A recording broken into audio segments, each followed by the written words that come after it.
If your AutoCAD drawing looks perfect in model space, but falls apart when you try and print them, it could be that you're not using layouts, or the paper space environment, or because you haven't set up the layers properly. In this video, I'll show you how to use layouts in AutoCAD to create clean, professional drawing sheets step by step. Let's start with the basics. AutoCAD has two main workspaces, Model Space and the Layouts, also known as Paper Space. Model Space is where you do your drawing. Everything should be at full scale, 1:1. Layouts is where we print and prepare our drawing for printing. An easy way to think about it is Model Space is your workspace, and Layout is your presentation sheets. So why should you use the layouts? Because they give you complete control over how your drawing appears on the paper. With layouts, you can add title blocks, set accurate scales, show multiple views, and print everything perfectly aligned. Without layouts, printing becomes trial and error. With layouts, it becomes precise and predictable. Let's look at what I've created in this drawing. I've set up some layers. These layers are just to use while I'm doing the drawing. So I have a detailed layer, labels, objects, title block, and viewports. I've also set up an annotation text style so that it works for my labels on my paper with an actual size. Now let's look at where these layouts are. At the bottom of the screen, you will see Model, which is where I'm currently at, and I've drawn my object 1:1. Then we have Layout 1. When we click on Layout 1, you will see by default a page has been set up and a viewport has been inserted. Let's go and change this setting. Type OP and enter for options. Under the display area here, at the bottom where it says Layout Elements, let's change the last two to Show a Page Setup Manager and not create a viewport in the new layout. Say Apply and OK. Here, we're going to now click on the edge of this viewport and delete it. You will see now if we click on Layout 2, the Page Setup Manager has come up and no viewport has been placed in here. We're going to close this and come back to this later. Go to Layout 1. We're going to right-click on Layout 1 and say Rename. Let's call this one A4. You can name these according to what you want to in your drawing environment. But remember, if you're using templates, we would want to add these for all possible pages that we want: A4, A3, A2, A1, and an A0, and possibly a portrait and landscape as well. Now we need to add the paper size. Right-click on the layout, say Page Setup Manager, and now in here we need to go and select the right information. So say Modify. For this, we are going to use the plotter or printer. I'm going to use the example of a DWF6, but you can select obviously the right plotter or printer you're going to be printing to. For paper sizes, I'm going to type I to find the ISOs, and I'm looking for an ISO A4, but a full bleed. So I want to have as much on my page to use as possible. It's also important for portrait and landscape. In this case, I want landscape, so X value larger than the Y value. I'm just going to set that up for now and come back to this later, leaving the plot scale at 1:1 because the paper will remain 1:1, and in the viewport we will select our correct scale. So I'm going to say OK and close. Now, after I've done that, I need to insert a title block. If you have a title block created, you can insert it. If not, you can create it using normal lines. I have one created, so I'm just going to drag and drop my environment here and just say, let's go and move this. And I'm going to place it to fit my page. And close this down. A title block sits in the paper space and not in the model. This will make your environments look a lot more professional. Now, for the important part, the feature of viewports.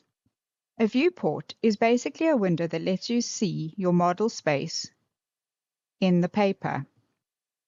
So to create this, you will see a little tab has popped up here for layout. I click on this layout and I move across here to where it says rectangular.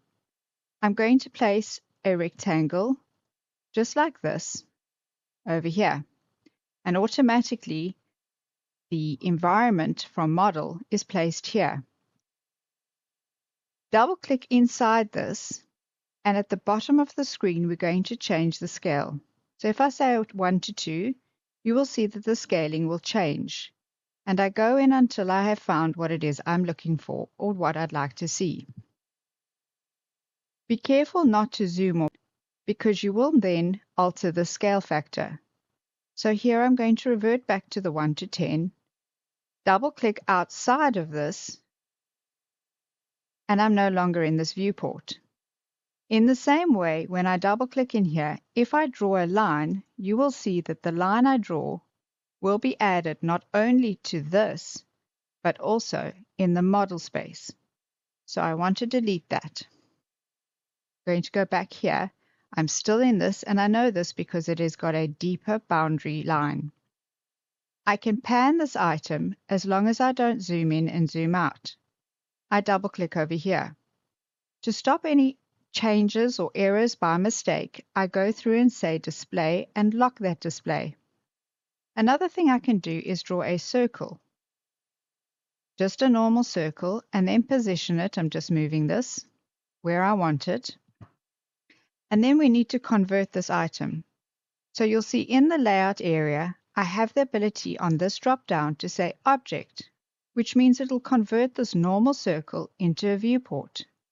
What I'm going to do here is double click, and I'm going to roughly go in and just get that detailed area in here. I could go in and give it a precise scale if I wanted to. For example, a 1 in 5, or in this case, we want to go a bit higher to perhaps, oopsie, wrong way around, to a 1 in 2. And I'm happy with that. Again, I can pan this.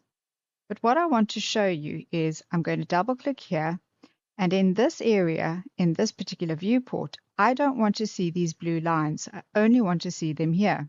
If I go home and I go to the layers dialog box, you will see that if I go to my details layer, and here where it says freeze viewport, and switch that on, I will not see the detail in here. Again, the reason why you'd want to organize your drawing with layers. I'm going to close that. In the same token, if I don't want to see these black lines here in this view, click in this view, I go to Layer Properties, and for Objects, I switch that same button there. Close this down, and you'll see it's removed that information. We can now go and add label text. I'm going to change the layer to Labels, and choose Single Line Text, and just drop down here a label. I'm going to say View 1, and over here I can say Detailed View.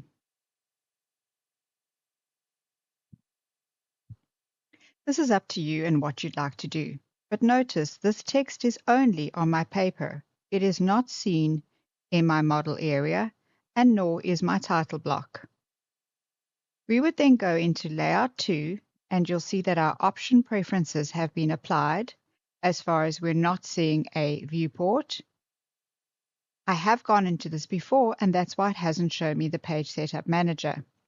But just by right-clicking, you're able here to go, say Modify, and change the information according to what you want.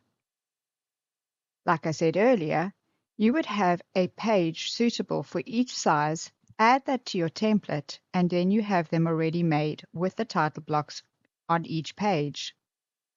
If we go back here, we are ready to plot. It's a good idea to always preview these environments. As you can see with the layouts, it's a powerful tool that allows you to have multiple views with different scales and showing different information depending on the layers you use. Each viewport has its own scale and it is flexible. Don't forget to click and right-click and say lock the view so that you don't make any mistakes. You are able to unlock those views if you need to change anything. Another thing to note is that what I did not do was make my viewport layer current when I created my viewports. Again, this would have been better if I had actually gone and created these when my viewport layer was active. But I can change it.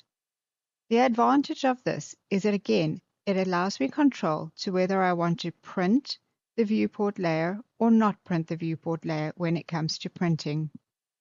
And then we're ready to print. Always make sure you preview your drawings before printing to catch any mistakes. You now know how to use layouts in AutoCAD for clean, accurate, and professional drawings. Contact us at Man & Machine to learn more and to dive deeper into the annotator functionality to support text and dimensions when it comes to scaling between model and paper space.